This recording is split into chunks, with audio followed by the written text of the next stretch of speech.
What's going on, YouTube junkies? Welcome back to the house that never sleeps, and welcome to Quick Clip Tips.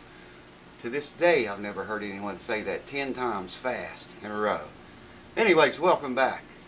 A lot of questions been coming up about my the videos I did on truss rods and adjusting them, and always loosen them first.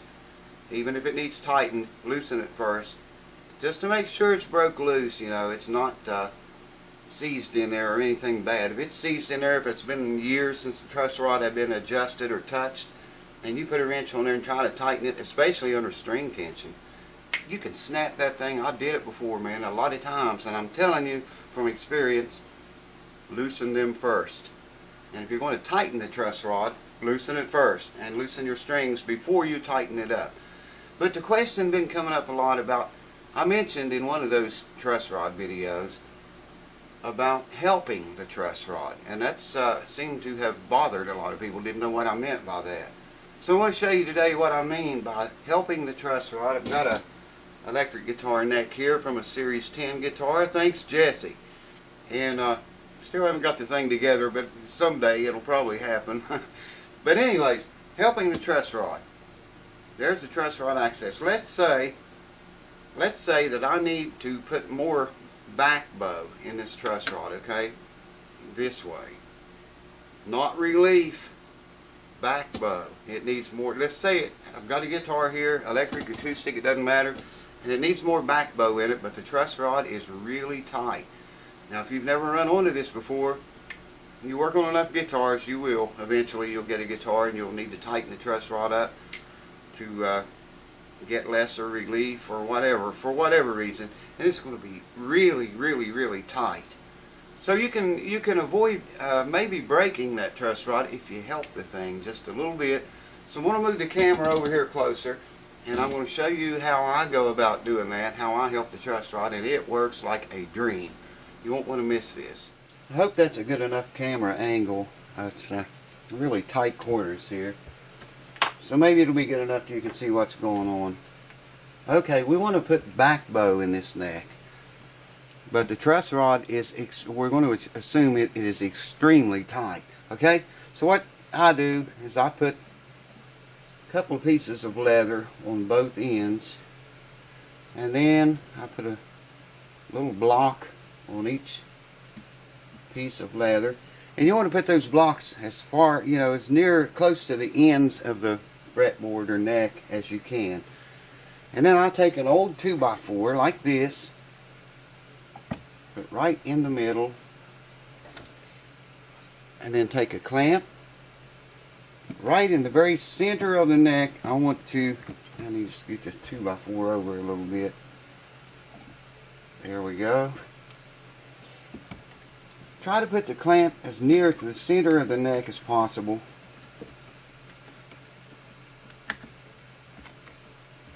And there you go. Now, I wish I could see the monitor on the camera. Okay, let's study this for a second. If you look at it, this clamp is applying pressure in the center of the back of the neck. That's forcing the center of the neck up, okay? It's forcing backward bow into the neck. Can you see and understand that? Okay? At the very same time now, let's say it was connected to a guitar and it was all in hole. Not in a hole, mind you, but you know what I mean. Okay, we're forcing back bow, back bow into the neck. That's going to make that truss rod a whole lot easier up here to turn, because tightening it puts back bow in, or takes neck relief out.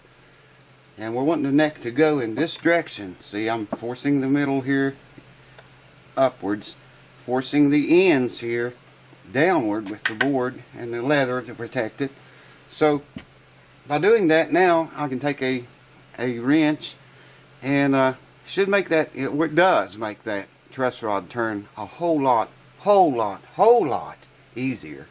And I can't stress that enough. If your truss rod is really tight, do this, and guaranteed it will make that rod turn much easier. It'll be easier on the rod. It's a whole lot less chance of you snapping the rod, you know, just saves a big headache in the long run, believe me.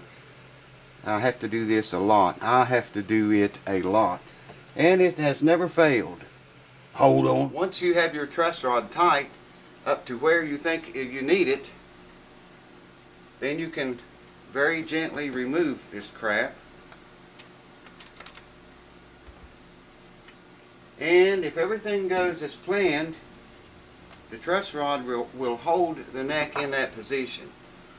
Naturally, when you put strings on it, the stress from the strings is going to want to pull some relief back into it.